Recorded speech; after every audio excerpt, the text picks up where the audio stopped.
Welcome to the GSMC Car Podcast, the show that takes you on a journey to the automotive world. We talk about the latest news, from new makes and models to new technology to all of the must-have options available.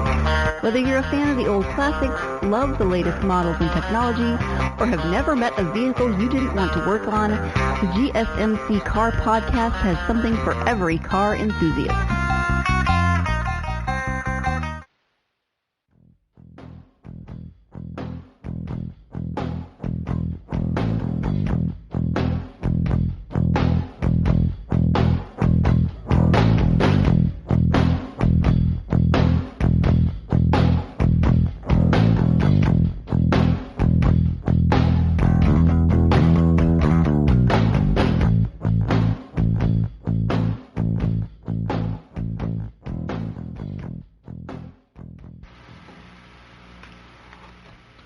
Thank you for tuning in to the GSMC Car Podcast, brought to you by the GSMC Podcast Network.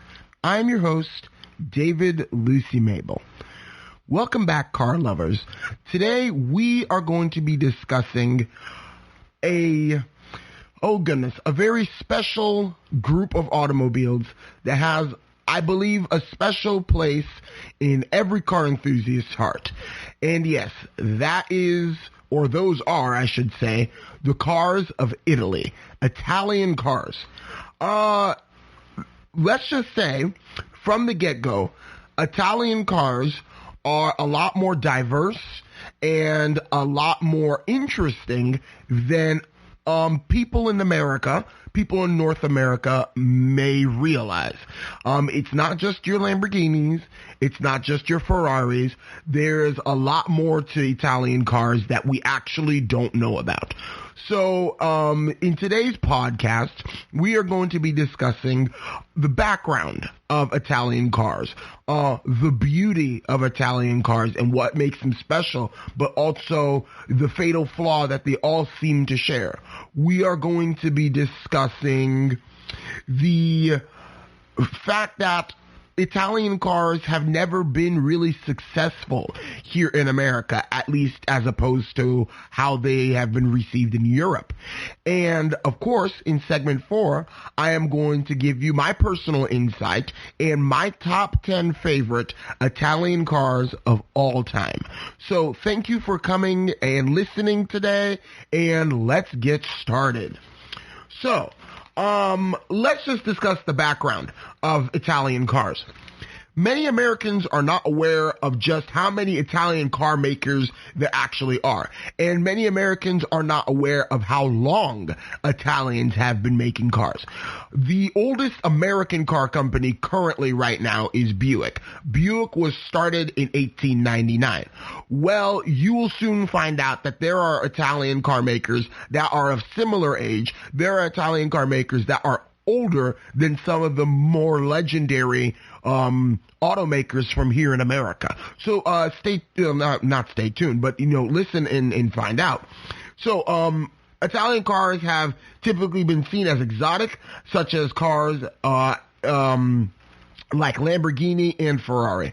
It's not just Lamborghini and Ferrari. The Italian car makers make a lot more than we just think of, because mind you, Italy is a country just like America. Italy is a first world country.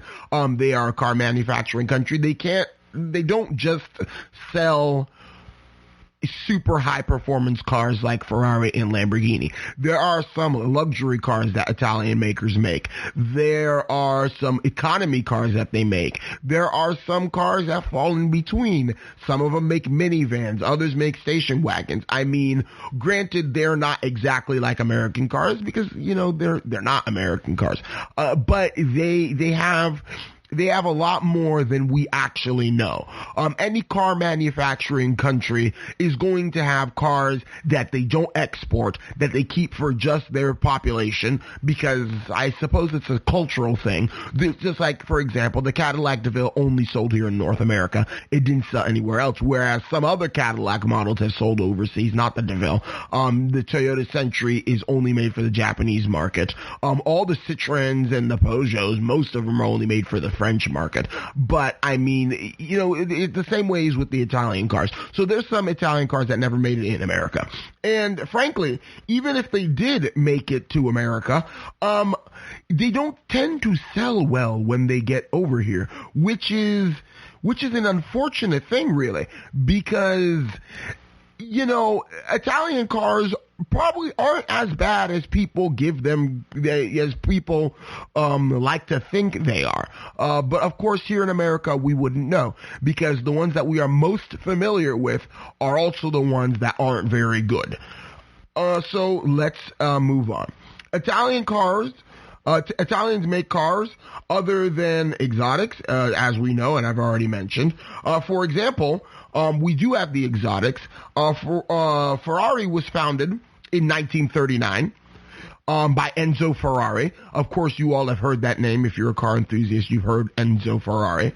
Lamborghini was founded in 1963. At least Lamborghini started producing cars in 1963. Lamborghini had produced tractors. Lamborghini had even produced sewing machines before he started producing cars. The story with Lamborghini, that is, you know, I don't know if it's true or not, but it's common in the car world to hear this, is the fact that he bought a Ferrari and he complained that the Ferrari smoked too much. For example, every time he would drive the car, a huge plume of smoke would come out the back. So he complained to Enzo Ferrari.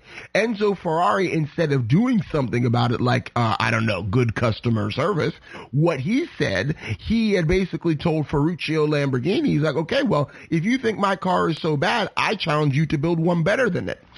And thus, you know, Ferrari, created its biggest rival at that point. By not taking care of Ferruccio Lamborghini's Ferrari, he drove Lamborghini to stop making tractors, stop making sewing machines, but to actually make cars.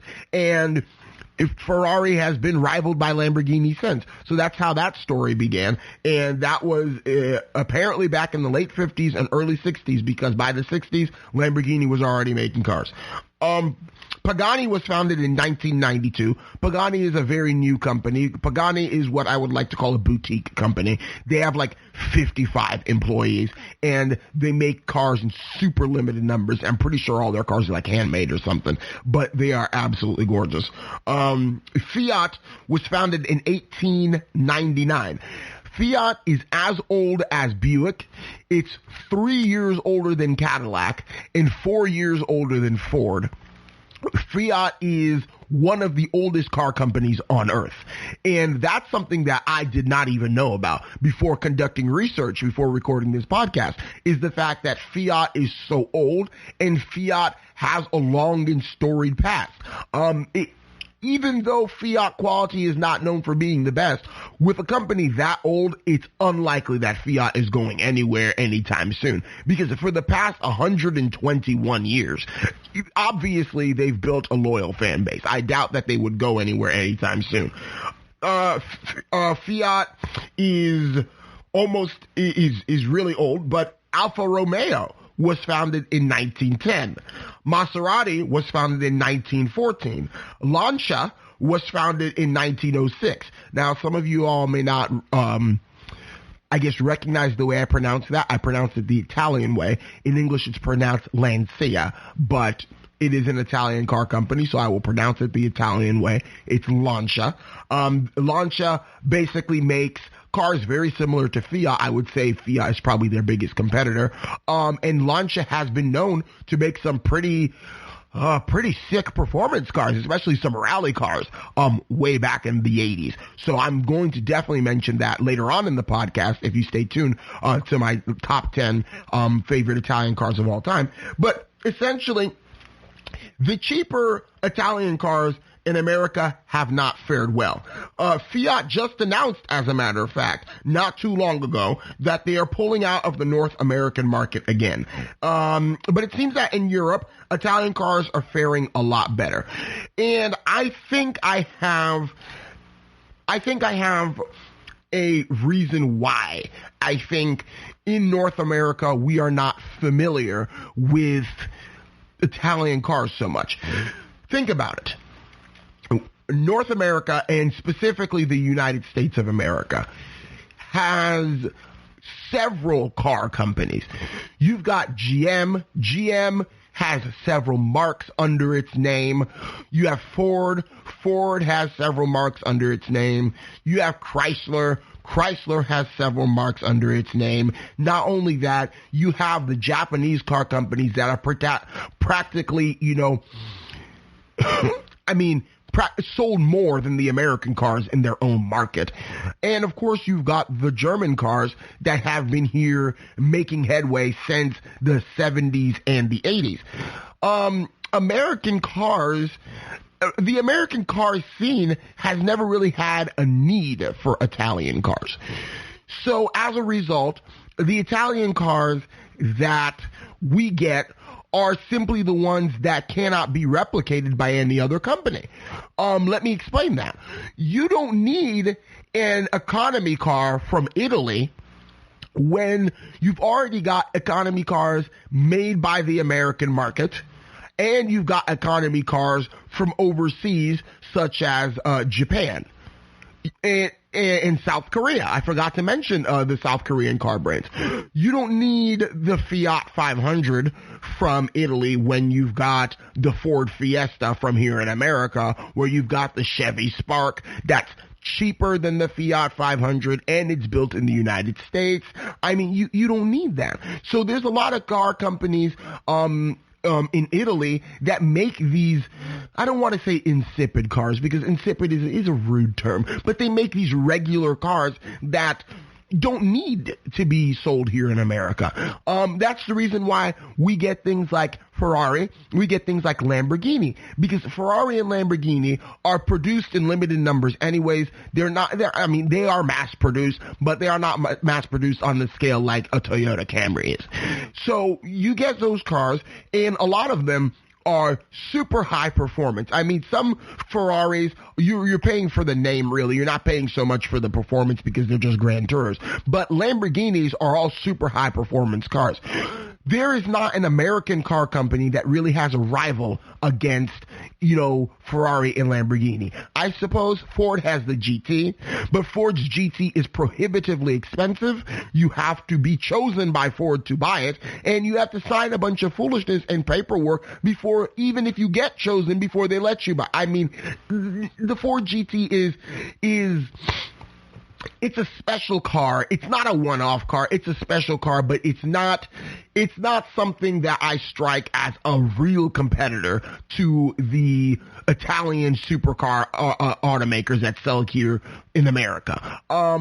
You have the C8 Corvette. That's, I guess, GM's closest thing to a supercar. The C8 Corvette, in terms of performance, may rival the Italian car companies, but in terms of styling, the C8 Corvette is not as beautiful as the Italian car makers. And in terms of pricing, it's a lot cheaper, which is a good thing for people who are looking for performance. But when it comes to the people who are filthy rich, the filthy rich are going to spend more money to get more bang for their buck. I mean, the C8 Corvette is a supercar for the masses, if I could put it that way. The Italian cars are not cars for the masses, at least the ones that we tend to think of here in America. You have Ferrari, Lamborghini, Pagani. Pagani's super rare here in America, but these cars are not meant for the masses. The Italians, they engineer them,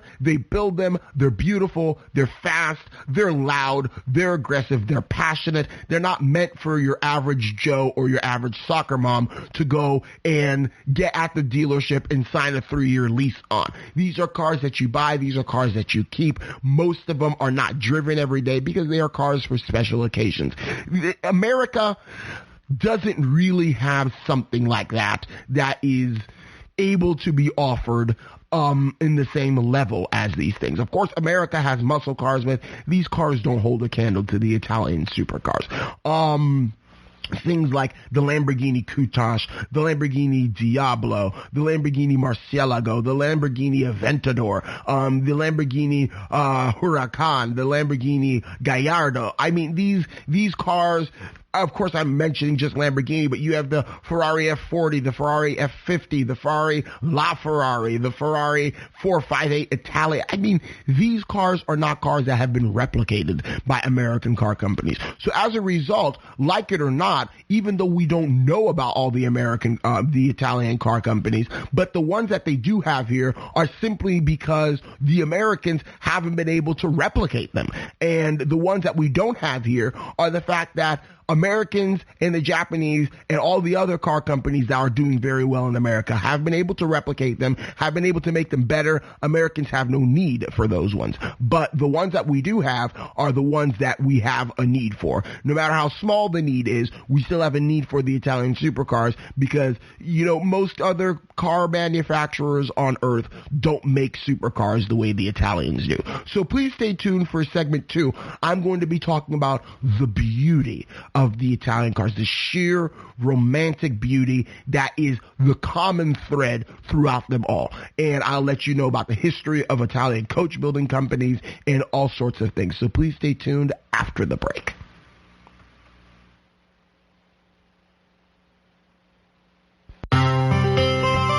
Are you a business owner? Someone interested in the latest news that might affect your business? Then check out the GSMC Business News Podcast, a show dedicated to keeping you up to date on all things concerning business, technology, and the stock market. Get a head start on the day as we keep you updated on the latest goings-on Wall Street, money, jobs, and technology. The GSMC Business News Podcast has you covered.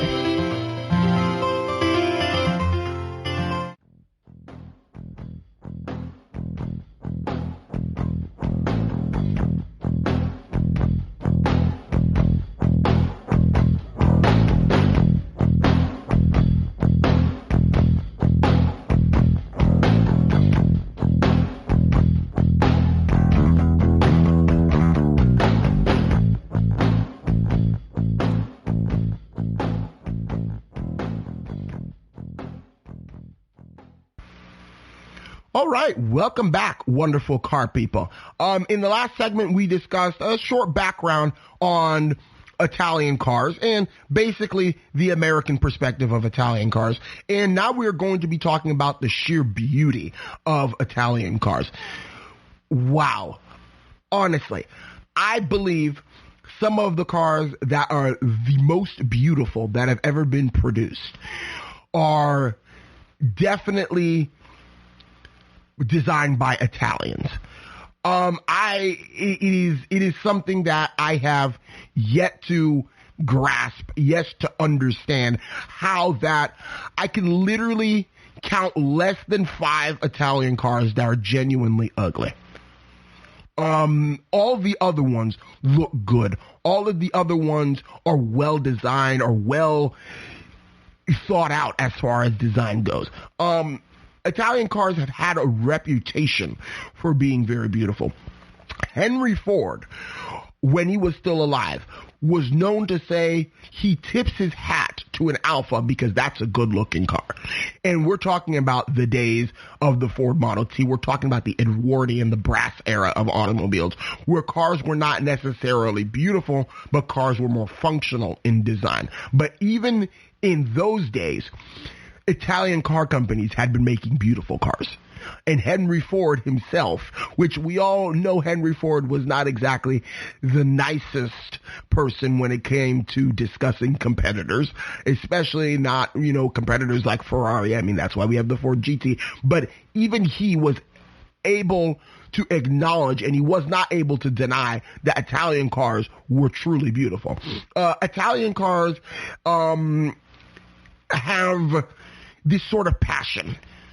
And I'm not trying to generalize a culture of people, but when I think Italy, I think beauty, I think history, I think tradition, I think passion, I think boldness, I think romance, I think beauty. That's when I think of Italy. And when I think of Italian cars, all of those things that I just mentioned ring true when it comes to Italian cars. And you will find that the cars from a country are truly reflective of that country's culture. They are truly reflective of that country's culture. And I would say to you that Italian cars are no different. American cars reflect American culture. German cars reflect German culture. Japanese cars reflect Japanese culture. French cars reflect French culture. British cars reflect British culture. And Italian cars do the same. I will say that some of the most beautiful cars of all time, regardless of my opinion, just look it up. It seems to be the general consensus of car people that Italian cars are absolutely beautiful, whereas they might not be reliable, but they are so beautiful. You have, for example, one of my cars that I think is the most beautiful car of all time, the Volkswagen Karmann Ghia. The Volkswagen Karmann Ghia was a small sports car made by Volkswagen that was hand-built by Karmann, which is a German coach builder, if you will, but it was designed by Carrozzeria Ghia in Italy. Ghia, unfortunately, is no longer in function. It's defunct now. But it made some beautiful cars back in the day, and the Volkswagen Karmann Ghia that it designed was wonderful. The Volkswagen Karmann Ghia had flowing lines, unbroken body lines. For example, the fenders were integrated into the entire shell of the car. There were no panel gaps to be worried about. The Volkswagen Karmann Ghia was a car that was, even though it was built on an economy car chassis, the Volkswagen Beetle, it was a car that was beautiful, that proved that a car did not have to be expensive to be beautiful, because the Karmann Ghia wasn't terribly expensive. I mean, it was just a glorified Volkswagen Beetle at the end of the day. But it was beautiful. And I remember seeing the Volkswagen Karmann Ghia in, I believe, on a website where they had a bunch of pictures on classic cars from the time that I was a little kid, and I always remembered how beautiful the Karmann Ghia was, at least in my opinion.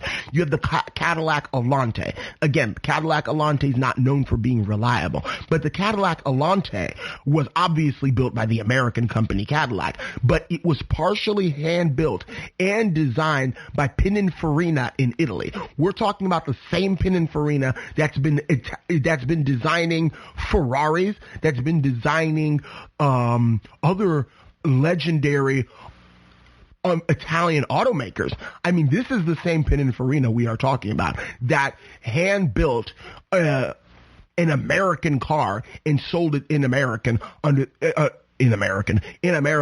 Cadillac nameplate. That's why the Cadillac Alante is so highly regarded by car enthusiasts, because even though it had the troublesome North Star engine, it was the fact that the Cadillac Alante is the only Cadillac of the modern era to be built in Italy and designed by an Italian design firm. Though it was not the first Cadillac to do that, the first Cadillac was way back in, I believe, the Cadillac V16 or something. There was a version of it that was bodied by Pininfarina.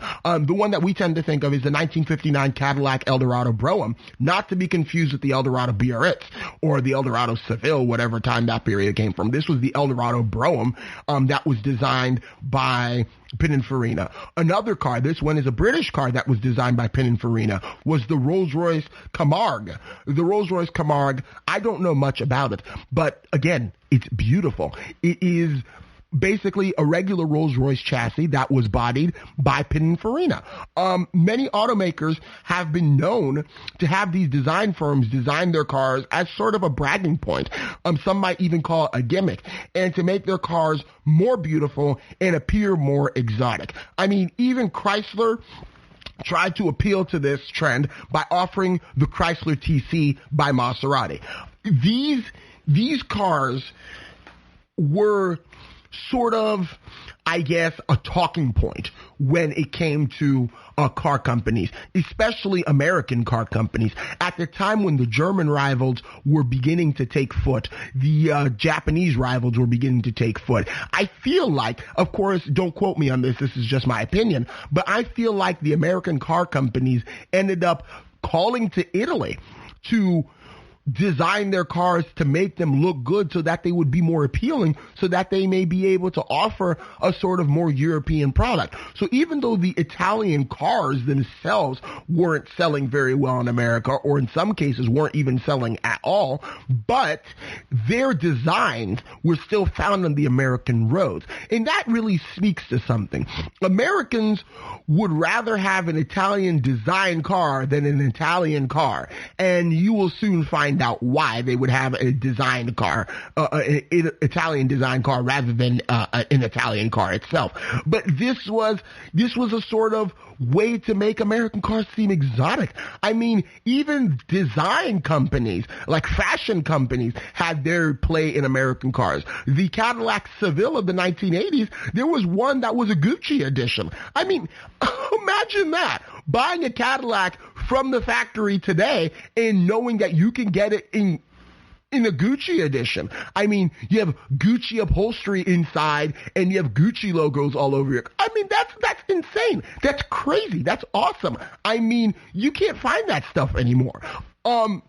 This was a different time in American car history. This was a time in which they appreciated the Italians and they realized what the Italians could do as far as design goes, and that's exactly what they did. They took advantage of that.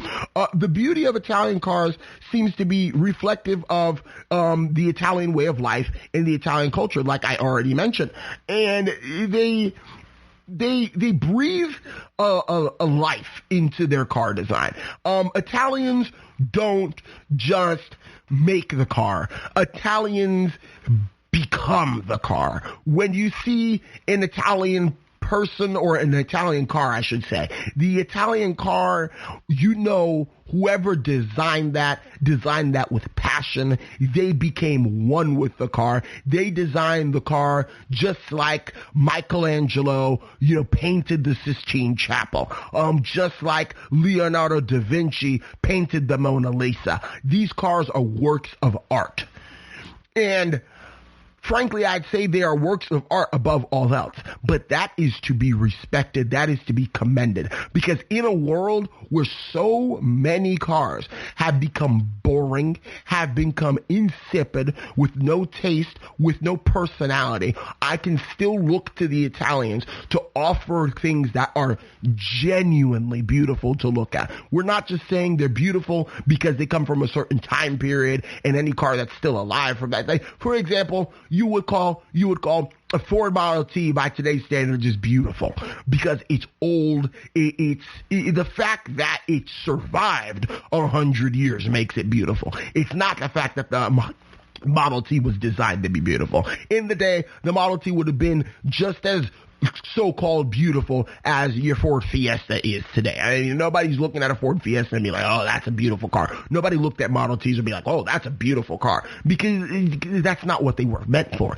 They were your regular, everyday, average Joe car that you bought because you need to get from point A to point B in a relatively safe manner, in a relatively efficient manner. But Italian cars have always been beautiful from the get-go. Even cars like the Fiat 500, which is an economy car in the likes of the Mini, in the likes of the Citroen 2CV, in the likes of, the Volkswagen Beetle. I mean, those were this car's contemporaries. But I will tell you, the Fiat 500 of all those three cars that I just mentioned is probably the best looking one, because it's Italian. They don't make ugly cars. I mean, I'm not saying that all Italian cars ever made have been absolutely stunningly drop dead gorgeous. That would be a gross over-exaggeration, if I could put it that way. But I will say they tend to be better looking than their American counterparts, than their Japanese counterparts, than their German counterparts, than their French counterparts, and then their British counterparts. I mean, Italian cars, Italian designers know what they're doing. And think of it. Italians still have coach building companies that are alive today. I mean, think of Pininfarina. Pininfarina is still alive. Ghia just went out of business, probably less than 20 years ago. It might even be less than 10 years ago. There are some other ones. Zagato. Zagato is also an Italian coach builder. I mean, what sorts of American coach builders do we have that have such a reputation, such a name? I mean, Fleetwood was a coach builder way back in the day before it was absorbed by Cadillac. You might have some smaller coach builders, but nothing that has been commissioned by car companies the world over to design their cars for them. That's crazy. That's crazy. That's amazing. That car companies the world over, that's how much Italian cars have such a reputation for beauty. That car companies the world over will look to Italy, would flock to Italy and the Italian car makers to get them to design their cars so that they may seem more exotic and so that the people may be into them. I love that. I love that. And Italian automakers should be proud of themselves that they have garnered such a reputation across the globe for their design, for their beauty, for their passion, for their way of life, for their live fast and die young sort of thing, for this romantic car philosophy. Italians, it's never been a car from point A to point B. If you're going to be going from point A to point B, you have to be in style. And I have loved that. I've always described myself as a style over practicality sort of person when it comes to even my clothing. And the fact that the Italians can really do that in the car, that is commendable. So please stay tuned for the next segment in which I discuss the downside to Italian cars. I guess the reason why they haven't been successful in North America. And if you stay tuned to segment 4, you will find out what my favorite top 10 Italian cars are of all time. So please stay tuned after the break.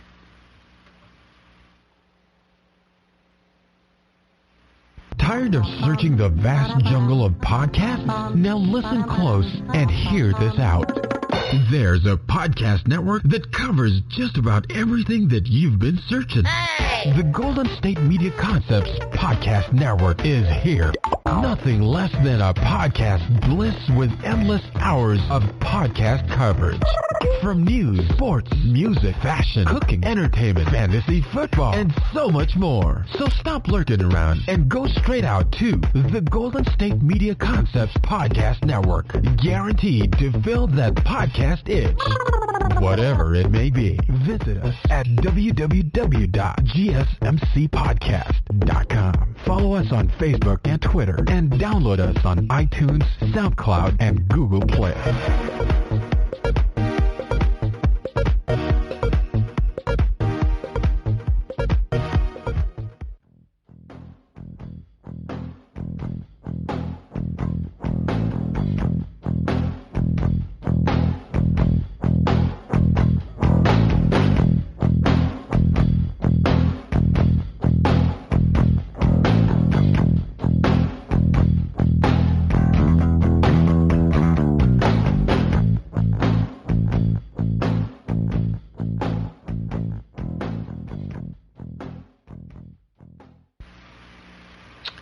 Alrighty, welcome back, folks.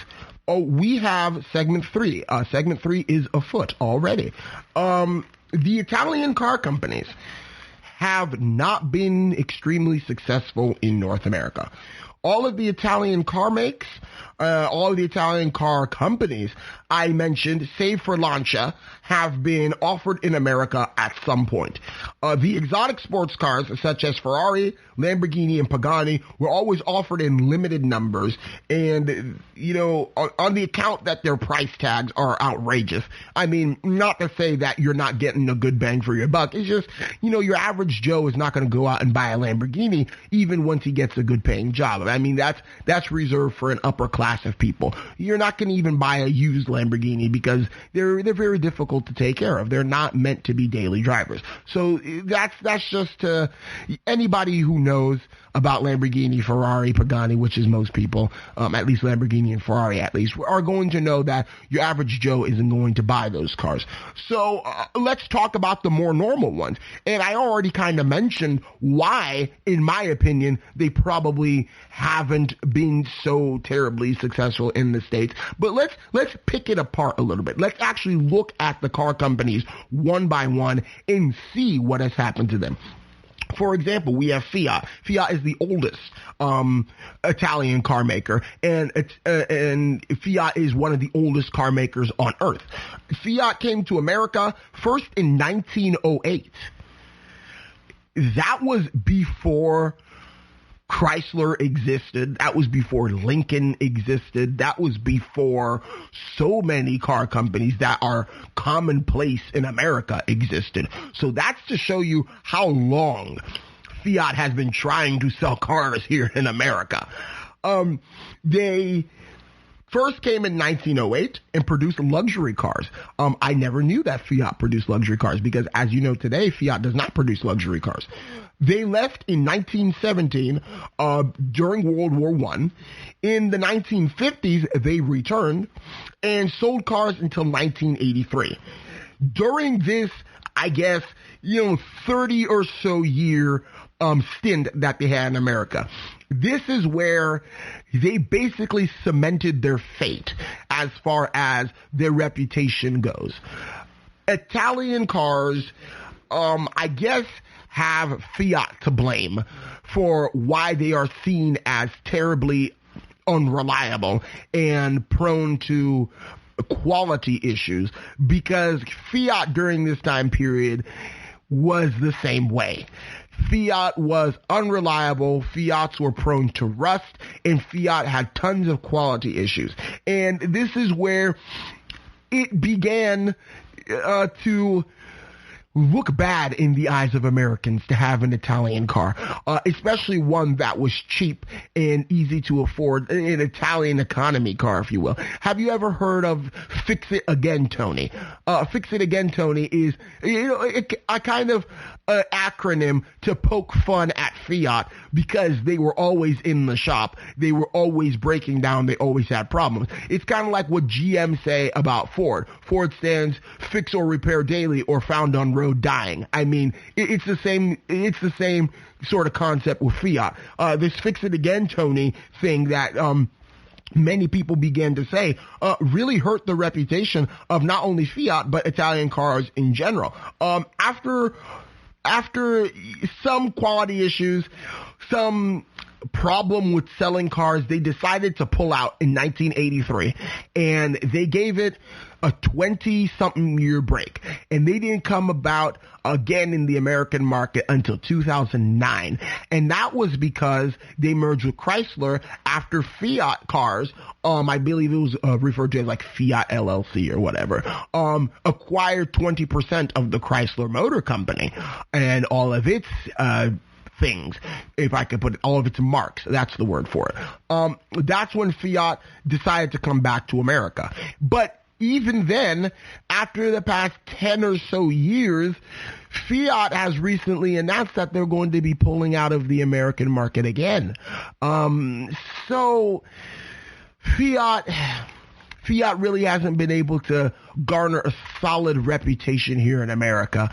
And merging with Chrysler, as you all heard in the previous podcast, is probably not a good idea either because Chrysler's really floundering. It's not going to work for Fiat. Fiats just don't have the cachet that Americans are looking for. Nobody wants an Italian economy car. Nobody wants an affordable Italian car because affordable Italian cars have long been plagued by reliability issues, have long been plagued by quality issues, and people tend to, hate them. It's not going to work for Fiat. Maserati. Maserati has been producing cars for a very long time. Maserati at once was regarded, I guess, like the Italian Aston Martin. Aston Martin has been producing cars for quite some time. They are basically the British grand touring car company. They produce sports cars, but their sports cars are refined with a healthy heaping of luxury tossed into the mix, and they are grand tourers above all else. That's what Maserati used to be like. But since merging with Fiat Chrysler Automobiles, they've really watered down their lineup. Maserati, you can get lease deals on Maseratis. I mean, I remember Doug DeMuro alluded to this fact when he was reviewing a Maserati a couple of years ago. He's like, you can get a lease deal on a Maserati crossover SUV. I'm just going to let you think about that for a little bit. You can get a lease deal on a Maserati. Maseratis, which used to be so rare here in America, and when you had one, yes, you knew it was a piece of junk because it was always in the shop, but you were super proud of it, and Maseratis are becoming common cars. Like, I live in Southwest Florida. The people here tend to make quite a bit of money. I see Maseratis all the time. Yeah, Maserati is nothing special. Maserati Ghibli, Maserati Quattroporte, Maserati, Levante, the SUV. You see them all the time.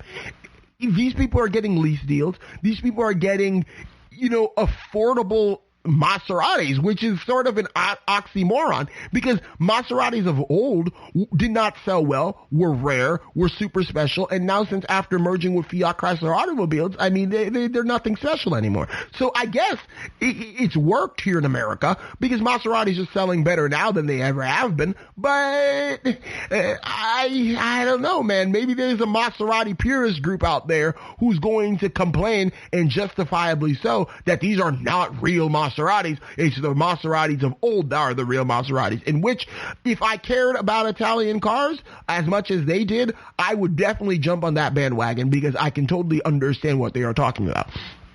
Next, we're going to mention Alfa Romeo. Alfa Romeo has a similar story to Fiat when it comes to North America. Recently returned due to the Chrysler merger. Alfa Romeo produced cars, obviously, because Henry Ford knew what an Alfa Romeo is, so they obviously produce cars for the North American market. And at some point, they pulled out quality issues, blah, blah, blah, this and that, and then they've come back. Now, I will tell you, Alfa Romeo, of the Italian car companies that are being offered in America nowadays, I would say they are my favorite. Alfa Romeo has really established itself as a luxury sports car.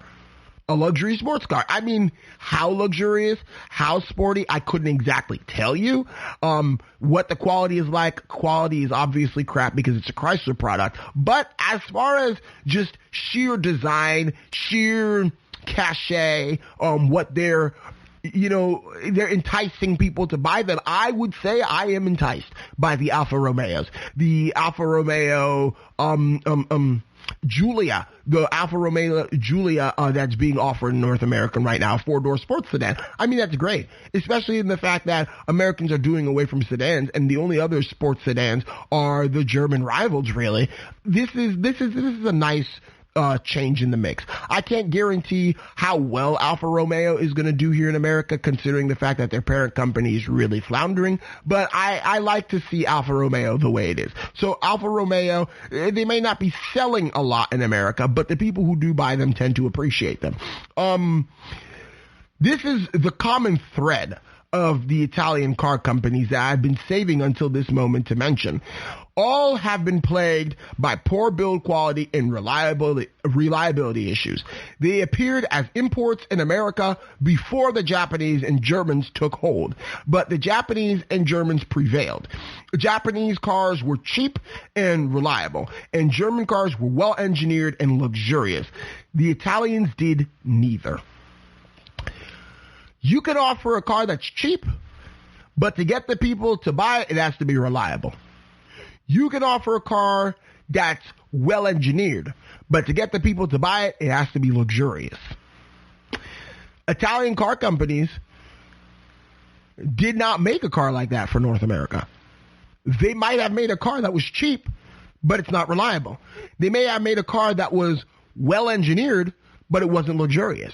The Germans found the upper market, and then they established themselves there and have been doing a great job since. The Japanese found the lower market, established themselves there, and have done a great job since. And now the two are starting to move towards the middle in the past 20 or 30 years. But Italian car companies, every time where they would be able to start gaining market share, they would be able to start, doing something great, it hasn't been working. I mean, the Italian cars are really just pretty. They're pretty. Some of them are fast, but that's about all there is to them as far as quality goes, as far as build quality goes. These are not cars that people are going to go crazy over buying if you're the average Joe, because the average Joe can't afford a Lamborghini or a Ferrari or a Pagani or even an Alfa Romeo. The average Joe is going to be able to afford a Fiat. And when you have Fiat not making proper cars, the average Joe might buy it because it's pretty and it's cute. But then after a few years, when it starts giving it problems, then they're going to be like, dang, this car's a piece of junk. Why did I ever buy an Italian car? I mean, that's really what's happened. Most Japanese cars are very reliable, and I've come to think of Toyota and Honda right off the bat. Nissan's quality has been going down, but Nissan is even more reliable than the Italian car brands. In the German cars, Mercedes-Benz and BMW and Audi, those cars have their spot in the executive world, in the rich people's world. But Italian car companies, not really. Of course, the supercars are going to stay supercars. They're going to stay in that realm that is to be expected. The supercars are not really meant to be rivaled. The supercars are meant to be a fun car, but I doubt that the car companies rely on simply their supercars to get them through. And fun fact, Lamborghini is owned by Volkswagen. Volkswagen is a German car company. The Lamborghini Huracan has the same underpinnings as the Audi R8. So, is it really Italian at that point? I mean, sure, Italian heritage, but it's a German car. So, there you have it. I mean, even the Italian cars that sell here in America, a lot of times are the result of mergers with other non-Italian companies. The purebred Italian car in America is dead. The purebred Italian car from an independent automaker is pretty much dead. I mean, the only one I can think of, and I'm not even sure if Ferrari's independent, but I think of Ferrari. And in that case, they are not a huge share of the market because they are terribly expensive and, most people can't afford them. So that's basically what's happened to the Italian car here in America. To sum it up, lack of build quality, a lack of demand, and a lack of reliability. That's basically what it boils down to. That's why they haven't sold well here in America. It's those 3 or 4 factors that I just mentioned combined. So please stay tuned, however, for the next segment in which I am going to discuss my top 10 favorite Italian cars of all time. Please stay tuned, and thank you for listening this far into the podcast, but stay tuned after the break.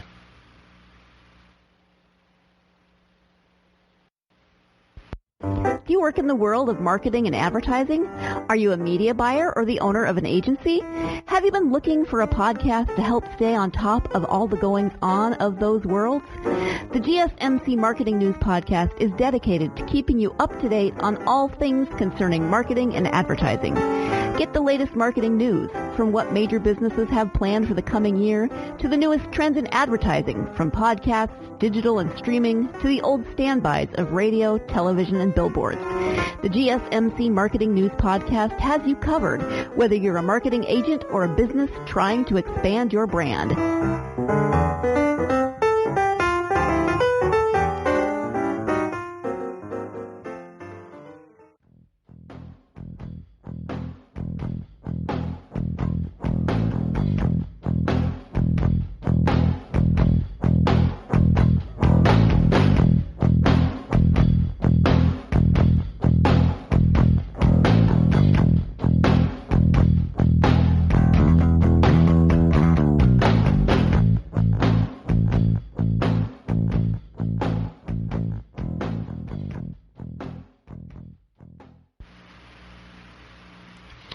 All right. Hello and welcome back.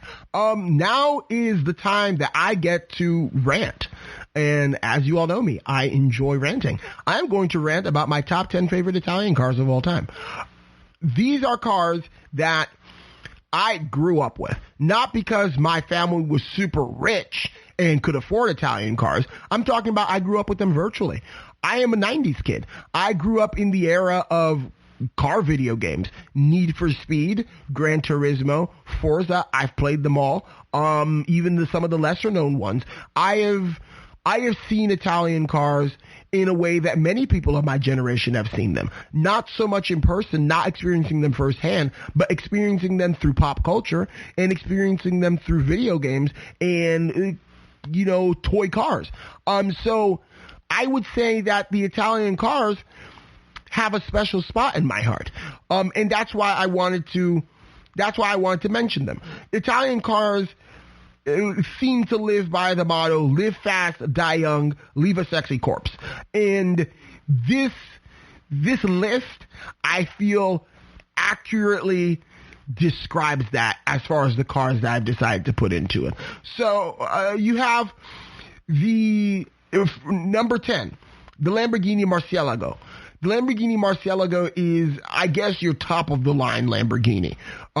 For the early 2000s to the early 2010s. This, for about 10, 12-ish years, was the top-of-the-line Lamborghini with the V12, the largest engine, the biggest performance. It was the larger of the two cars that have been offered by Lamborghini. This is your, top-of-the-line, full-size Lamborghini, if I could put it that way. It's not full-size, but that's the segment that it offers within the company. This car is amazing.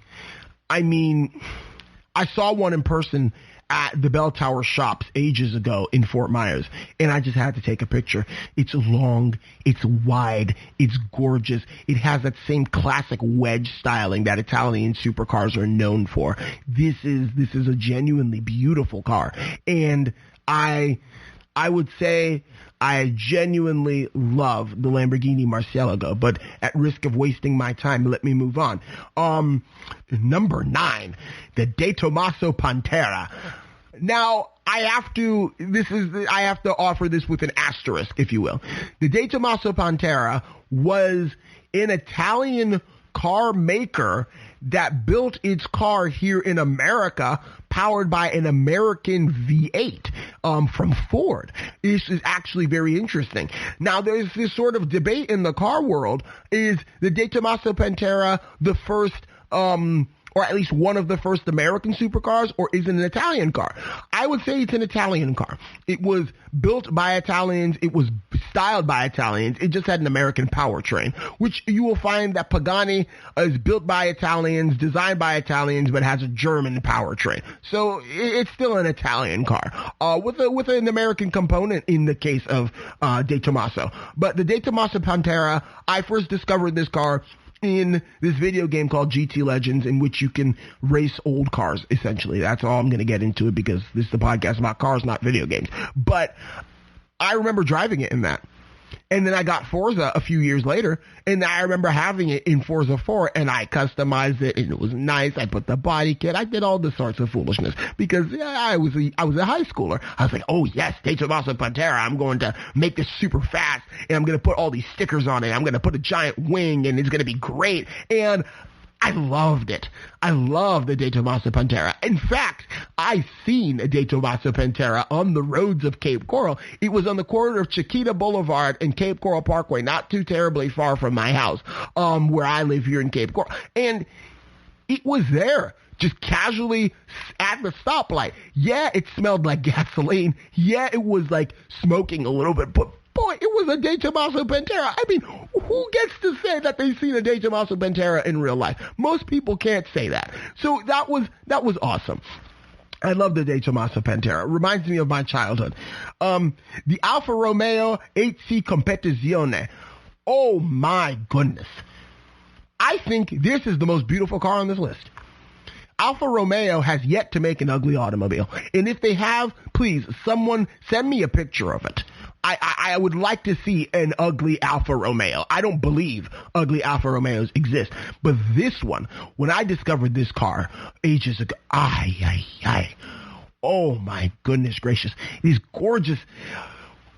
It's like a teardrop inspired shape, and the classic triangular grille up front that's so romantic, and the large the Alfa Romeo is a model. This is your supermodel of the car world. I mean, it's beautiful, large headlights, the small dainty grille, the body lines, the curves. I mean, it's wow. Look up pictures of all of these cars, folks, for you to really appreciate the beauty that is Italian design, but especially the Alfa Romeo 8C. That car is probably one of the most beautiful modern cars ever made. Moving on. The Ferrari 458 Italia. This is a modern Ferrari. And the reason why I appreciate this so much is because of the engineering. I mean, this was the poster car for Forza 4. And in that, they had what they called Auto Vista, in which you could go through, you can explore the car virtually, and you can click on different things that would tell you about the engineering that went behind this feature of the car, blah, blah, blah. The engineering is simply amazing. They had flexible fins in the front of the car that directed airflow that changed under the amount of air pressure that was going through them. The car was flat-bottomed to increase aerodynamic capability.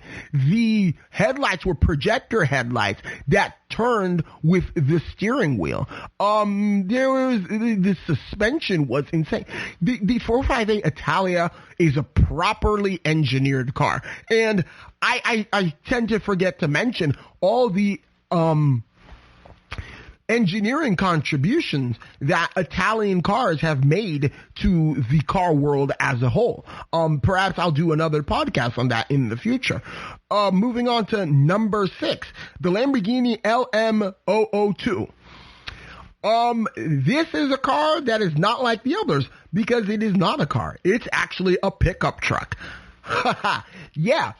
As many of you all don't know, this was never offered for the American market, at least not in my knowledge. The Lamborghini LM002 was a pickup truck. It was a military-inspired vehicle made by Lamborghini. Dare I say, it was the Italian Hummer. This truck was insane. Like 2 fuel tanks, capable of carrying, I believe, a combined like 70 gallons or something. This car was off-road worthy. This car was not very fast. It was not very beautiful, like by classic standards. But the fact is, it was just so cool. This is a car that, I guess the Lamborghini Urus today takes its place as the Lamborghini SUV, but I mean, it's a far cry from the LM002. And this had rear-mounted spare tire. This was off-road capable. It was insane. Why does Europe need essentially a Hummer for their? I have no clue. There's a reason why they didn't sell extremely well, but these were awesome. I mean, I love the Lamborghini LM002. The fact that it's a Lamborghini, the fact that it has like a V10 engine or something ridiculous, and the fact that it's an off-roader made by a supercar company at around the same time that the Lamborghini Countach was being offered, that's to be respectable. Lamborghini went out on a limb, produced an SUV-esque vehicle, a pickup truck, whatever it was, and I believe that this car has cemented its spot in history as probably one of the quirkiest cars of all time, as Doug DeMuro would tell you. Moving on to the Lancia Delta HF Integrale. I love rally vehicles. This is a reason why I love cars like the Porsche 959, the Toyota Celica, Subaru Impreza, and the Lancia Delta is up there as far as rally cars go. The HF Integrale to be specific. The Lancia Delta HF Integrale was, oh dear, it was a monster of a rally machine. This is your definition of hot hatch. I mean, these cars were crazy. They were a regular Lancia Delta, which was, small economy compact family car, and fared fenders, giant wing, off-road tires, roll cages, all sorts of foolishness went into this car, and these cars just ate up the rally sands, the rally dirt. I mean, they were comparable to the Audi Quattro, and I'm not just going to name drop the Audi Quattro just to show you that I know what the Audi Quattro is. I'm name dropping the Audi Quattro to really put the HF Integrale in its place. It belongs up there with the Audi Quattro, which is one of the most legendary cars of all time, being the fact that it was the first car to be offered with an all-wheel drive system that has been mass-produced by the market. This is up there with that. As far as rally performance goes, the HF Integrale was no joke. Like I said, look it up. You will find that this car has amazing stats and even amazing track record on the rally cars. Moving on to number 4, the Ferrari Testarossa. The Ferrari Testarossa, again, it's one of those Hot Wheels cars. It's one of those video game cars that I grew up seeing that I love very much. I had several toy cars of it. It's a classic car. It's a classic car in the truest sense of the term. Came out in the 80s and the 90s. Those Testarossas especially are my favorites. They screamed 80s styling, but they were sleek, they were beautiful, and I appreciate the Ferrari Testarossa. The Lamborghini Miura, the first mid-engined supercar. That has to be on anybody's list when it comes to talking about Italian supercars. I mean, think of it. The Lamborghini Miura was produced in the 1960s. I believe 1967. Lamborghini had only been making cars for 4 years at that time. He'd only been making cars for 4 years. And he comes out with something positively insane. A mid-engine V12 powered supercar. And I bet Enzo Ferrari was offended, was flabbergasted, felt like he had been slighted. I mean, he's like, oh, well, I am an Italian car maker. I know that's a super offensive accent. I shouldn't do that. But I'm an Italian car maker. I am Enzo Ferrari, and who are you, Ferruccio Lamborghini, to be coming in and then slapping me in the face like that after you complained about my car and you started your own car company? And Ferruccio Lamborghini was like, well, I'll show you who I am. I'm going to produce the first mid-engine, super-powered, mid-engine 12-cylinder supercar that the world has ever seen. This car is legendary. This car deserves to be in the Automotive Hall of Fame as the most legendary car of all time. Because get this, so many supercars today have the Lamborghini Miura to thank for the fact that they are mid-engine, because this was the granddaddy of all mid-engine cars. The C8 Corvette, any Pagani, a lot of Ferraris, Bugatti Veyron, I mean, all of them have the Lamborghini Miura to thank. That is why it's on number 3 of my favorite Italian cars of all time. Number 2, you have the Pagani Huayra. The Pagani Huayra, again, classically beautiful automobile. Milled aluminum wheels. Milled aluminum drills on the dashboard. I mean, oh no, I think the wheels are carbon fiber, but milled aluminum trim on the dashboard that are not melted and then poured like cast aluminum. No. These things are carved from a single block of aluminum. And the funny thing is, when you buy a Huayra, you get the block of aluminum that it was carved from. the logos and whatnot. Leather on every surface. This is a supercar that is luxurious and that knows how to perform. And the airplane cues and other sorts of design features that are obviously inspired by the airplane world are in there too. I mean, this is a genuinely amazing automobile that is absolutely beautiful. And number one, the Lamborghini Diablo. This was the poster car of my childhood. I have always loved the Lamborghini Diablo. I am not a sports car guy. I'm not a supercar guy. I'm not an Italian car guy. Heck, I'm not even a European car guy. But the Lamborghini Diablo, if I ever make it in life, if I ever become rich, if I ever become a great car journalist someday, and I'm able to afford, I'm definitely buying a Lamborghini Diablo, one with the flip-up headlights. I mean, I had these cars on posters as a child. I remember my family and I, with some great friends of ours, went down to South Beach in Miami back in, I think, 2006. I saw a Lamborghini Diablo. Oh, God. Wow.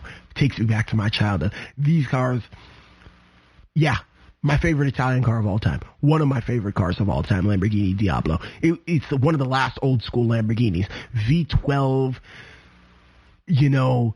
gated manual transmission. I mean, I don't know how to drive a manual, but I can only imagine if I did how connected I would feel to that car. And just the rumble of the V12. Oh, dear me.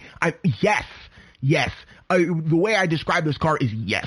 This is the culmination of what an Italian car ought to be. It's not terribly reliable. You don't buy it for it to be reliable. You buy it to be beautiful. You buy it to go fast. And you buy it to take care of it and to love it and to cherish it, just like you would cherish a fine antique, a fine china set or something like that. That is your Lamborghini Diablo.